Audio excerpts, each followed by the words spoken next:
Welcome to the Humans and Earth podcast. We bring you inspiration and practical resources for healing our planet and ourselves. It's time for soulful contributions that regenerate life on Earth. I'm Shara Arman, a thought leader and teacher who believes we're ready to renew Earth and heal ourselves in the process. You can find our work online at humansandearth.com and on Instagram at schoolhumansearth. I'd love for you to be on our newsletter list and receive our updates on Instagram. Please share our work at the School for Humans and Earth with anyone you think might be interested, and leave us a review on Apple Podcasts or wherever you listen to this podcast so that we can include more and more people in the regeneration revolution that I believe is happening on planet Earth. Welcome to today's episode.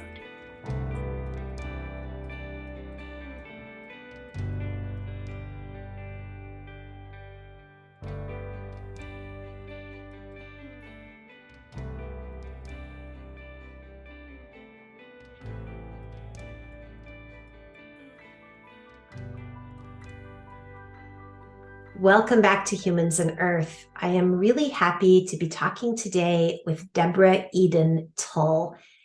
Eden is a Zen meditation and mindfulness teacher, author, activist, and sustainability educator.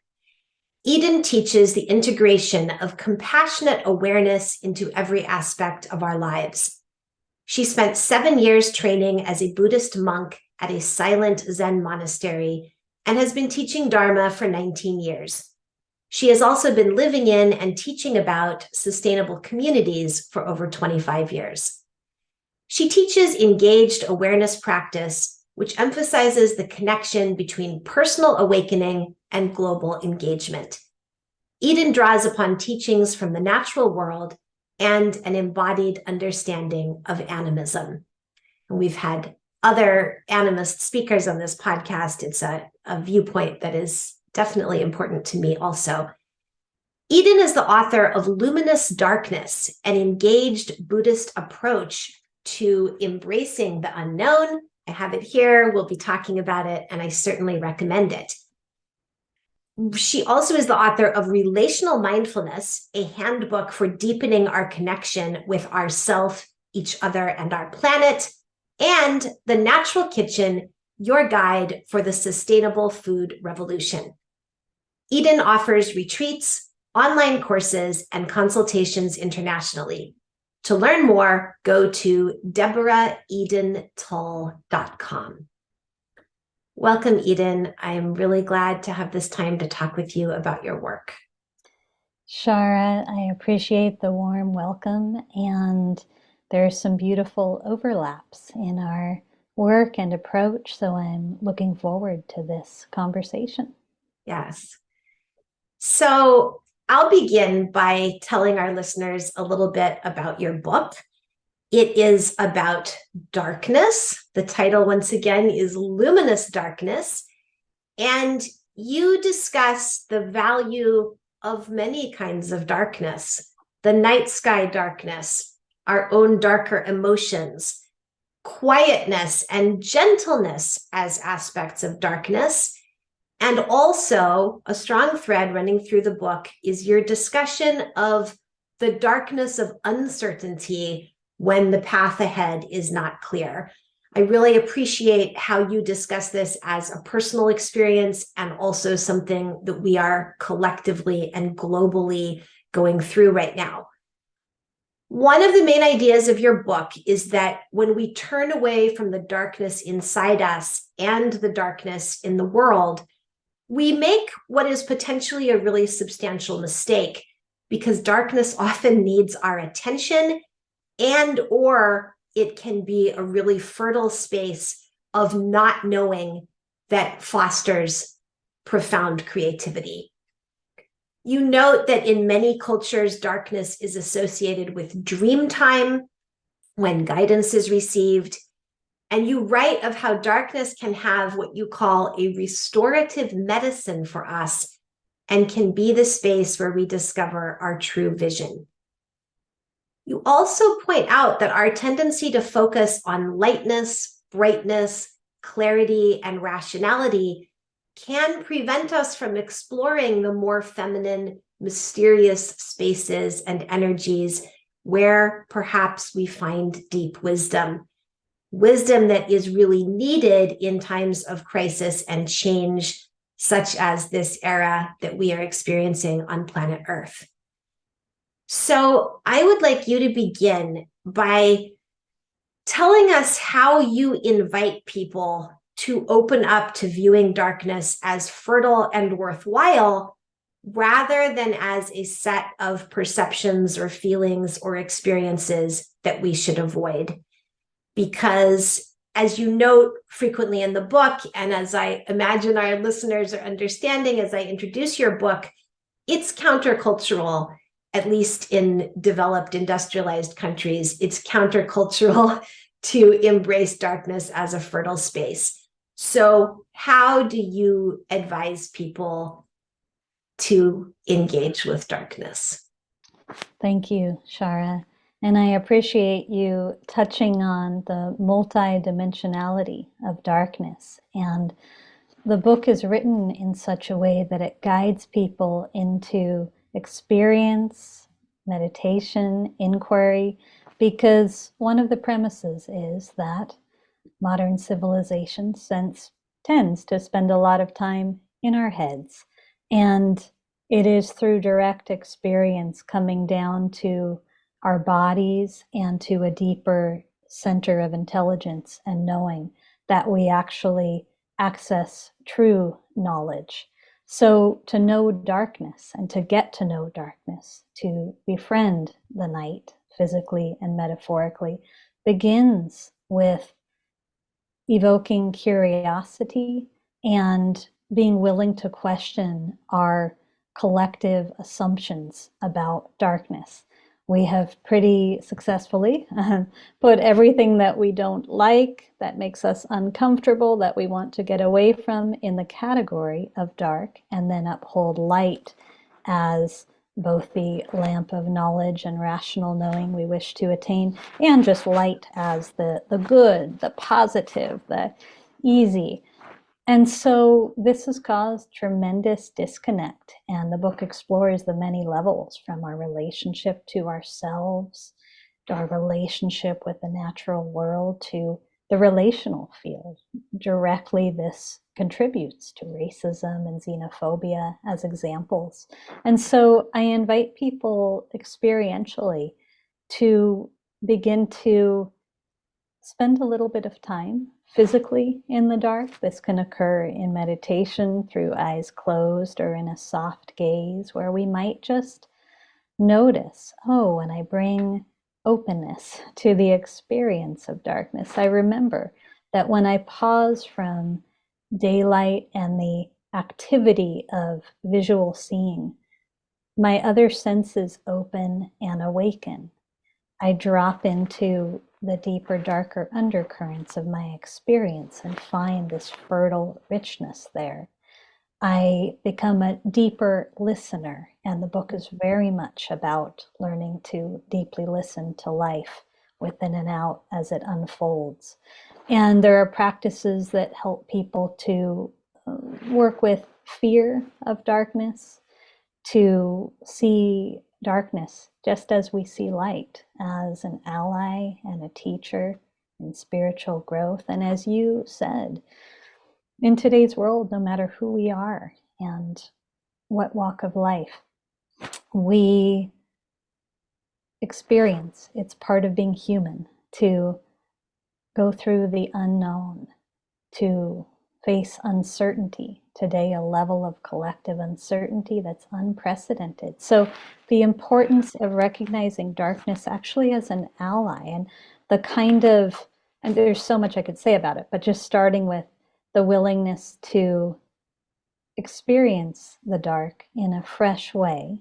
I talk about the Zen teaching of beginner's mind, so that we can recognize it as something that helps us to listen more deeply and that actually awakens our senses, because this conditioned mind is labeling, assessing, judging all the time. It is locked in a mode of discriminating and tending to the details. And we miss the bigger picture unless we can listen and access the inner vision that goes beyond the visual field.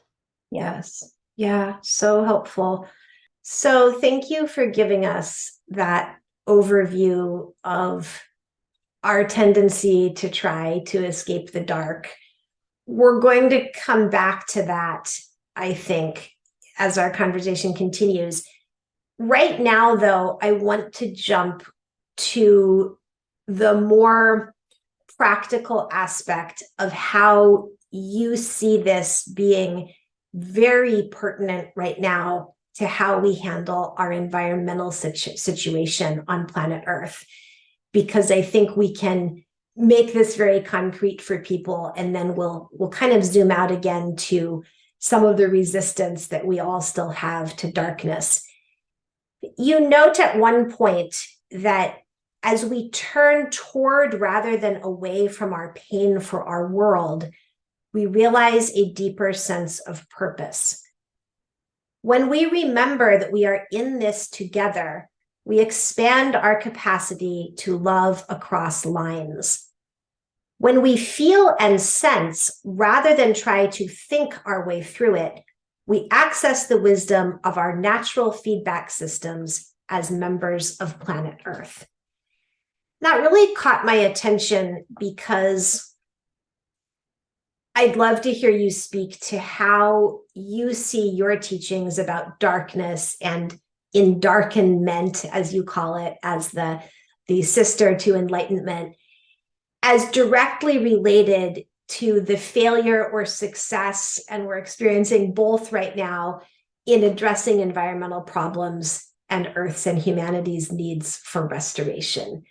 So how can Endarkenment support us in restoring our planet and our own well-being in ways that are both wise and durable?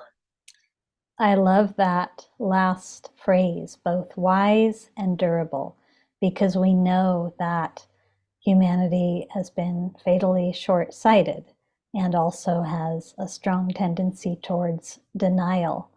And I'll share that I first took on a daily meditation practice at the same time as I was a student of environmental studies, and specifically the climate crisis, some decades ago. And there was no space, no field created to process the emotions, the intense grief, the overwhelm, the inner work that goes along with strategizing for what kind of outer work we can engage in to be of service. And this is part of what fueled my path as a meditator and then as a spiritual activist. But for me, I believe that as we continue to navigate all we have to face going forth, there's value, number one, to endarkenment in the way of being willing to go down into our bodies and into our feelings and stay present with and feel together with the body of emotions and grief. There is wisdom to consciously metabolizing our grief for the loss of living systems that has already occurred, our grief for the systemic racism we see, for xenophobia. I went a couple of weeks ago to Washington, D.C. to work with the Environmental Defense Fund, who's engaged in phenomenal outer work. And my piece in that workshop was to help them with the inner work of processing grief and acknowledging that when we do, then our grief can be transformed and transmuted into a deeper source of power in our actions, a deeper source of compassion towards self and those we are working on behalf of. And if we block out that piece because we're afraid of emotions, afraid of what we consider dark, we're blocking off one half of our human experience. and we're blocking off a great treasure chest of energy, of courage. It's in metabolizing our grief that we're freed up to act in more constructive and creative ways. Endarkenment also points to, as you named earlier, dream time and visionary activism. If we're up in our heads and also locked into those stories of urgency and lack and not enough, we're not dropped in deeply enough to presence to see the bigger picture and to receive vision, to receive guidance beyond our own egos. And I will stand by that. It's something I've witnessed again and again and again, both internally and in communities and activist groups I've worked in and movements I've been part of. So this basic tenet of deep listening as a way of life and as foundational to being of service is part of how darkness can be an ally as we navigate environmental challenges. One more thing I'll say about it for now is simply that we need to wake up to our partnership with nature more fully. Not the ego or separate self that stands outside of life and looks in, that sees everything through the lens of subject object, but recognizing our innate oneness with the more than human world and Gaia consciousness. When we do this as an experience, not a concept, we receive guidance from Gaia. We receive information again beyond our limited human short-sighted perception. So I think it's a really important topic that you've touched. Yeah, I really appreciate what you said about it, and how, as you were just mentioning, if we don't go into the fertile, dark, quiet space of listening, we're missing an enormous dimension of the relationship that we are capable of having and are designed to have with the natural world. And indeed, we can see this in so many examples of the seemingly easy technological solution to something, but it may be a solution that itself is going to potentially create more damage. I think, for example, of some of the really technological ideas for, capturing carbon out of the atmosphere and propelling it deep inside the earth, or showering the atmosphere with heavy metal particles to try to prevent the sun's rays from entering.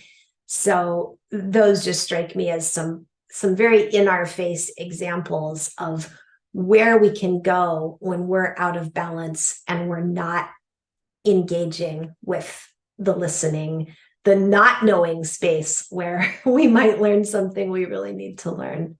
Yes, yes. And a teacher of mine used to say humans are running really, really fast, but in the wrong direction.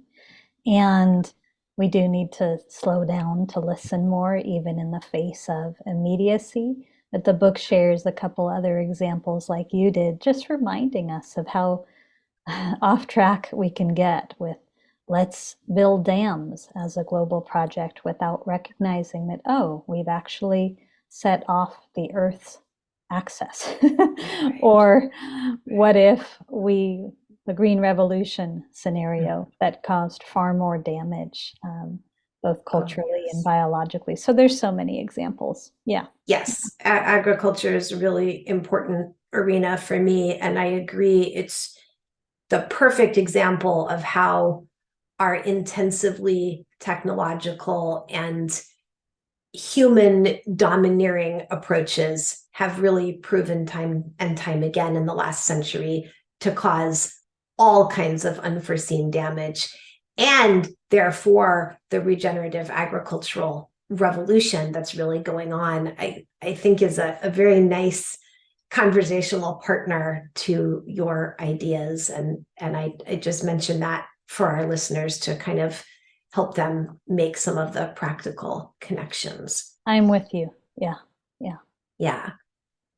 So we might come back to talking about how you see us learning to balance enlightenment and endarkenment, action and contemplation. And as you've mentioned, your book does offer a lot of tools, contemplative practices that people can engage in to step more into this endarkenment space.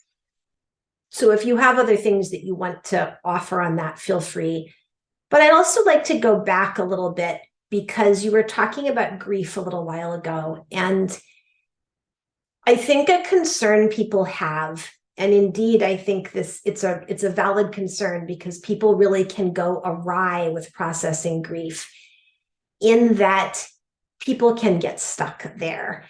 And this, in fact, even connects to some of what we're learning about neuroscience, that, the limbic part of our brains that is the most affected by trauma can hold us stuck in patterns of grief, despair, anxiety, etc.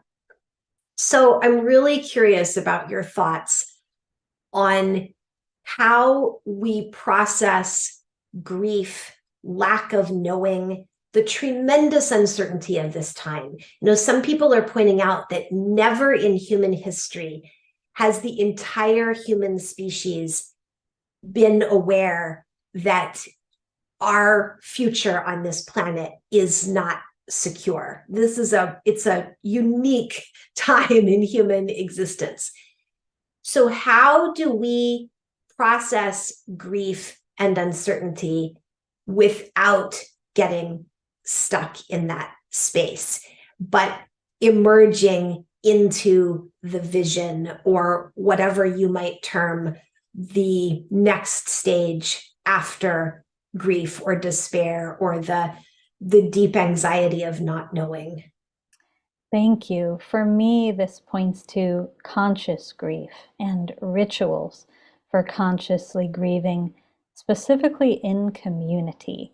And so there are rituals that I guide, rituals that others guide, rituals created by a field of work called The Work That Reconnects, that one of my long-term teachers, Joanna Macy, eco-philosopher and Buddhist scholar now in her 90s, created for transforming our pain for our world into compassionate action. A meditation practice helps very, very much because it allows us to, with compassion, turn towards and be with grief, be with all kinds of feelings that before we turn to meditation, we might not have known we have the space for, we have the stillness for, we have the heart for. Otherwise, we're locked in a separate self, just taking those emotions very personally and getting kind of fixated on them. So anyone who engages, any listeners in conscious grief work, you want to pay attention to if ever you notice yourself falling into the victim or falling into milking grief. Stop. That's not the useful direction. But acknowledging that our grief is here, it's with us no matter what. So if we try to push it away or deeper into the subconscious, it gets stuck. If we meet it with love, then we can, I'm going to use the word again, metabolize it. And we can metabolize the grief of our family systems, of our ancestors, the grief of history. We can let ourselves be used as vessels for transmuting this energy into greater vitality. Grief and compassion are two sides of the same coin, so it deepens our capacity for compassion. And in my own life, I would also say that grief and joy are two sides of the same coin because it enlivens us. It frees us up for even more buoyancy and vibrant aliveness. I would also offer that I really appreciate guiding people through both grief work and work that involves conscious use of the imagination. So going back to the notion of the limbic system getting stuck in stress-inducing patterns, equally important in this day and age to engage in practices and rituals for consciously using our imaginations together to envision, to feel and sense a more life-affirming world. And many teachers from different traditions are engaging in these kinds of practices these days. They're potent, they're powerful, they're fun, and they're a perfect balance to the grief work. Yeah, so letting go of the residue from what has been and gone so awry, and taking a stand for possibility. Well, yeah.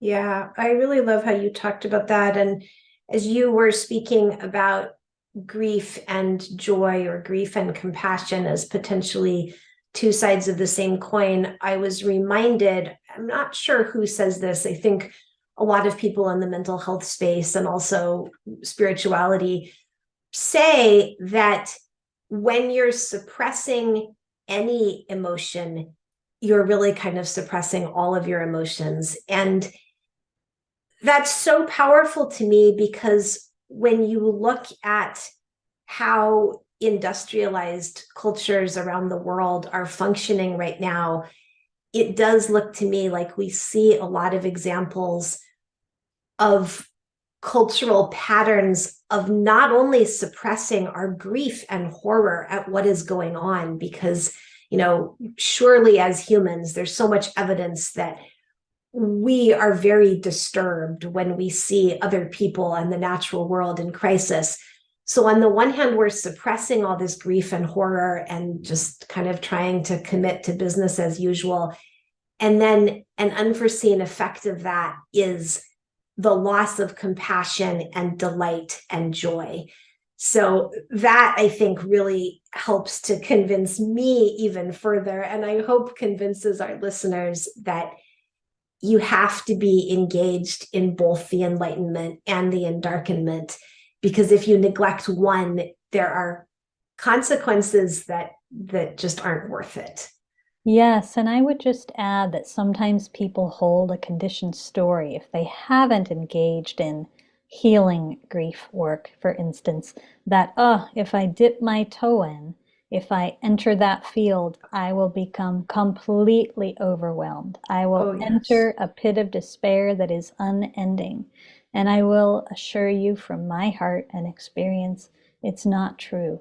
We call upon support, we access skillful guides, but we, in every moment of fear, also have a tendril of courage we can turn towards, and we can learn to hold hands, metaphorically, with the part of us who's afraid, and just take one step forward towards being with what is uncomfortable in the name of healing. It's vital.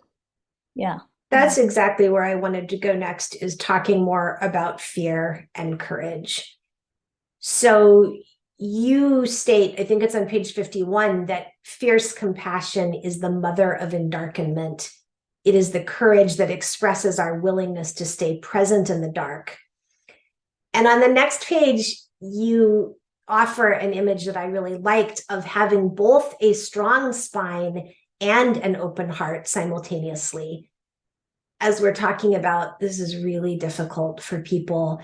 Clearly, we're not offering enough support. And so your work, I think, is really crucial, because exactly as you just said, I myself have encountered so many people who are terrified to allow in the grief, the shock, the horror, the despair, whether it's in their personal lives or when looking at the state of Earth. It seems to people that it's easier to turn away. So your book offers personal inquiry practices for those who choose to engage. You're also talking about the need for group work and collective rituals. I would just love to hear anything else that you have to say about maybe not only how we choose both the strong spine and the open heart, but especially how those of us who are already aware of that keep welcoming others into it, because it's just so important right now. Mhm. Yeah. First, I would offer that the stance, the experience of strong spine, open heart is contagious. When we show up to life in that way, when we show up to conversations and to community in this stance, it is contagious. Other people can pick it up. It's an energetic stance. It's also the stance of stillness. So in meditation, when we practice taking our seat, and when I say meditation, I don't just mean formal sitting meditation, but a way of life based upon shared presence and deep listening. We're letting go, we're getting some freedom from identifying with the conditioned mind and a sense of separate self, and coming back home to the field of shared presence, an already existing stillness that's with us in every moment, whether it's a moment of severe drama or a moment of ease. Stillness is here, but we've been turning away from it rather than towards it. From stillness, there is a lot more space around everything that happens in life, including our emotions. So from stillness, there's an ability, and again, I mean energetic stillness, to welcome more emotions, more human experiences, to welcome ease and challenge, to welcome the full spectrum of light and dark that is part of being human. And there's a simple teaching that I offer in the book that's related to strong spine, open heart, but it's the teaching of conscious allowing and conscious protection. And I just want to briefly speak to this, that this is something I find meditation a great teacher of, also certain forms of conscious movement or martial arts, this practice of, on one side, having an open hand, this open hand that represents conscious allowing, our willingness to let life be as it is, to listen to life as it is, to receive life as it is, to soften the judging part of us and be with, okay? An incredibly important part of compassion, gentle compassion. And on the other hand, conscious protection. In Buddhism, this is represented as Manjushri sword, which cuts through delusion. So we learn to have a relationship with our own minds, where when we notice delusional thoughts, we drop it as a practice, and where we learn to protect our own quality of presence and well-being so we can show up to be of service. Not protect as in defend, but protect as in know how to set conscious boundaries on behalf of life. And this is an expression of fierce compassion, okay? So this balance is such a beautiful thing for humans to find and to embody. It creates so much more courage because there's gentleness and courage at the same time. It creates so much more of an ability to see clearly and not get pulled off into our dramas or difficulties. And it certainly creates a more graceful experience of being human, even in the face of, yes, the extreme challenges we face. Yeah, yeah. I really like how you commented that this stance is contagious. And it reminded me, I interviewed Nina Simons recently, and she was talking about her view that Earth needs all of us to be leaders right now, and that a truly deep understanding of leadership includes really everyone and their contributions to the world in this category of leader. And so I was reminded of that when I was listening to you, and I just really wanted to amplify your comment that this stance of strong spine and open heart is contagious. I think that's an invitation to anyone who's listening to this conversation or reads your book to recognize that this is a time to talk about these things with other people. This is a time to really tell the people around you, of course, when it's appropriate, here are the practices that I'm engaging in, both to be committed to enlightenment and to endarkenment, to the more challenging emotional spaces and to the brighter ones.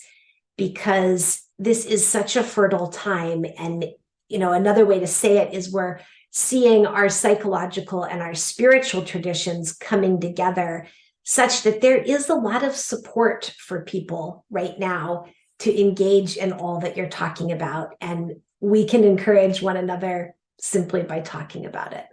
Yes, and a couple things are rising. First, I just want to thank you for mentioning Nina, dear sister of mine and co-facilitator. We sometimes teach together.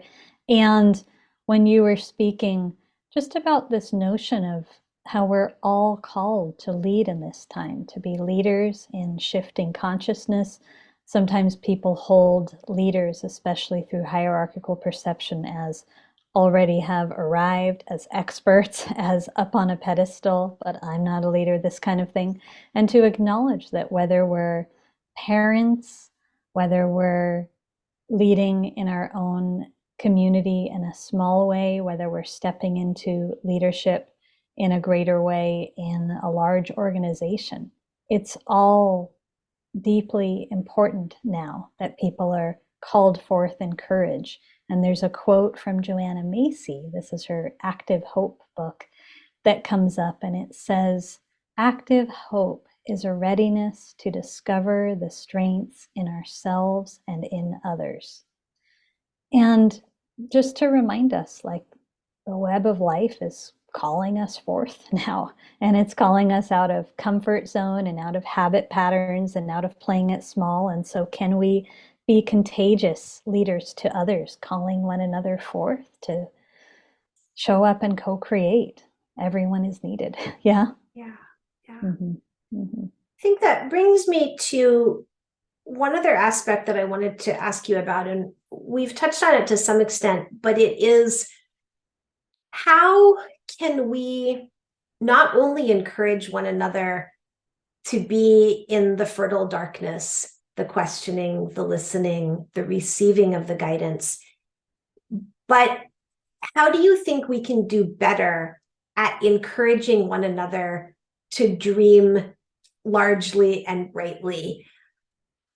I strongly perceive that there is a kind of a heavy cloud of perception, certainly here in the US, and I think it's global too, that it's kind of dampening down people's willingness to dream brightly and largely, to really envision how close we potentially are to creating restoration on this planet. If you look at Paul Hawken's work or some of the Good News networks, so many regenerative, wise, brilliant, gorgeous things are already in place.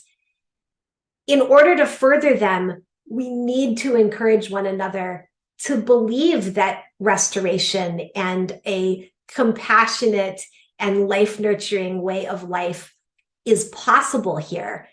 But many people are holding back from that, I think. They're afraid to imagine how good things could be on Earth, and then it's hard to contribute to that if it's hard for you to believe it or imagine it.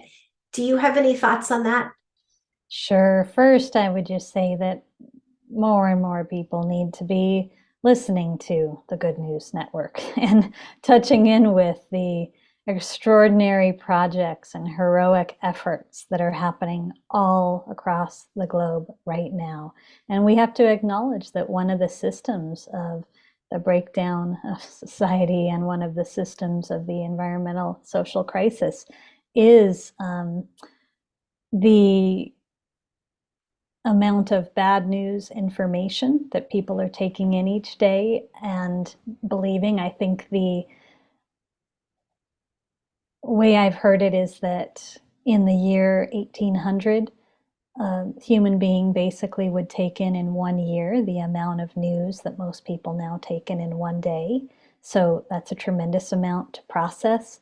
And I'm going to again speak about one of the things I love about embodied and engaged meditation, meditation as a way of life. And it's that it invites us to pause as often as possible, to rest in the pause, to slow down just for a few minutes, to pause, to let go of the assumption that the human made up world, that the stories we're being told, including the stories in our thinking minds, are God, and to come back home to what we can call shared presence, what I called stillness earlier, consciousness itself. What happens when we become more still is that we feel, not understand, but feel and know ourselves as an expression and part of Gaia consciousness. And this naturally, there's no way it can't, points us to a more life affirming, more hopeful, we might say, though hope is a tricky word for some people because it sometimes points to what outcome are we going to get to, more hopeful way of being. It helps us to see true nature and to remind us that of the true nature in everyone, even in our enemies, and not in any way whatsoever in a Pollyanna way or a spiritual bypass kind of way or a turning away from the shit kind of a way, or what I call in the book sunshining, a trying to keep things light kind of way, but an honest kind of way. There's a tremendous amount of suffering on our planet right now, and there's a tremendous amount of beauty and love, and most importantly, inner strengths, inner resources that humanity holds that we are not tapping into fully, And so the more we're willing to, going back to our conversation, Shara, about being contagious, about knowing that how we show up matters, about both the balance and importance of the inner and outer work, but to not discount the inner work. It's just vital in this time because it's so easy for people to just fall into a kind of despairing or overwhelming place. And one more piece I'll say about it. We're not practicing conscious use of the imagination to avoid the present or to avoid accepting life exactly as it is. We are accepting life exactly as it is and also recognizing our innate, profound capacity to imagine and to co-imagine with nature. We are incredibly, wildly creative beings. It's the nature of the alchemical human body. And so it's just dishonest to not tap into that. And many people, I think, in the modern world are taking themselves very, very seriously. And I think that play and imagination are needed as we navigate grave challenges. I think it empowers us and strengthens us. Yeah. Yes, I agree entirely. I really appreciate how you stated that. So much of it really comes down right now to where we're choosing to put our focus. And I think your book does a beautiful job of persuading us that the darker spaces do very much merit our attention, and also so do the brighter and visionary spaces. Yes. And I would also add, another element we haven't talked too much about, but is darkness as the field of restoration, the field of absolute rest and regeneration.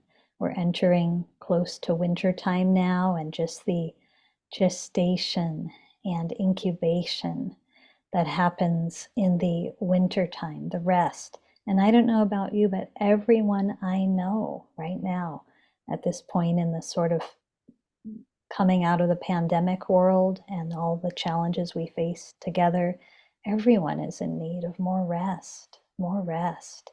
And we don't have too much modeling in our world for a regenerative way of life, but I feel certain in the investigations I've done in my life, in my community, that it has a lot to do with finding a better balance between light and dark, physically and metaphorically, and honoring the restorative spirit of darkness. Yeah. Yeah, beautifully said, Eden. Thank you so much for talking with me today. I very much recommend Luminous Darkness. It is certainly a wonderful thing to read as we're coming into the winter season here in the Northern Hemisphere. And thank you once again for being with us today. Shar, I so enjoyed our conversation and look forward to letting this talk be of service to others. Yes.